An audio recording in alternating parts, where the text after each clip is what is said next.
මම මෙතෙන්ට එන්නට කලින් ඕගොල්ලන්ට දකින්න නැති වෙන්න මම හිමින් ගිහිල්ලා මගේ රුවන්වැලි සෑය හාමුදුරුවෝ වන්දනා කරලා වැඩි.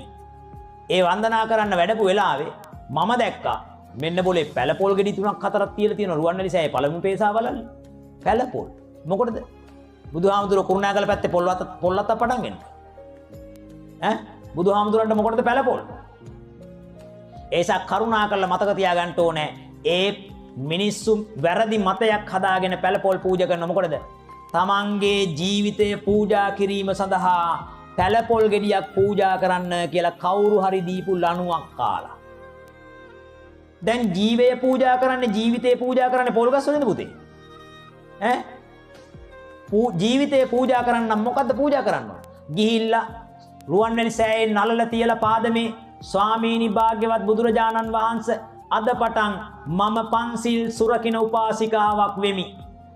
උපාසකයෙක් වෙමි. දසසිල් රකින සිල්මෑණියෙක් වෙමි. දසසිල් රකින සාමණේරයෙක් වෙමි. උපසම්පදා සීලේ 227ක් සිල්පද රකින උපසම්පදා භික්ෂුවක් වෙමි. ඔන්න ඕක තමයි ජීවිතේ පූජා කිරීම. දිවි හිමියෙන් විදර්ශනා භාවනාව කරමි. අනුන්ට කුහකකම් නොකරමි ආදී වශයෙන් තම තමන් ගාව තියෙන දුර්වලතා ගිහිල්ලා කියනවා. මම පැවිදි වෙලා පළවෙනි අවුරුද්දේ විට වැළඳුවා. මං කල්පනා කළා මේ විට වැළඳීමෙන් මට සිදු වෙන්නේ බොහොම අනර්ථයක්. සංඝසතු භූමියේ කෙල ගහනවා. බුදුරජාණන් වහන්සේ වැඩ ඉන්න බුද්ධ භූමිවල කැත කරනවා. කෙල ගහලා අප්‍රසන්නයි. පඩික්කම් ගඳ එනවා. නෙළුම් මල් සුවඳ විහිදුණු බුදුරජාණන් වහන්සේගේ ශ්‍රී මුඛ පත්මයෙන් විහිදුණු ධර්මය අපි කියන්නේ. ඒ නිසා මොකද්ද කරන්න ඕන? මම අද ඉඳලා මගේ බුදුහාමුදුරනේ දැහැත්තිට වළඳන්නේ නැහැ කියලා පොරොන්දු වෙච්ච පොරොන්දු විල්ල අද වෙනකන් දැහැත්තිට වළඳන්නේ නැහැ.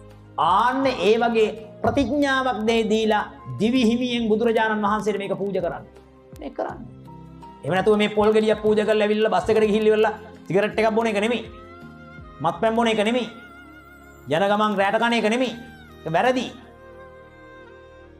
ඊළඟට තමයි මතක තියාගන්න බුදුරජාණන් වහන්සේ ගාව මෙතන රුවන්වැලි මහා සෑයේ මේ විදියට පොල් ගෙනල්ලා පූජා කරන්න පටන් ගත්තොත් කාලයක් යනකොට ඔය විදියේ පොල් ගෙඩිය ප්‍රමාණවත් නැති වෙලා තව කාලයක් යනකොට පටන් ගන්න මොන කරන්නේ?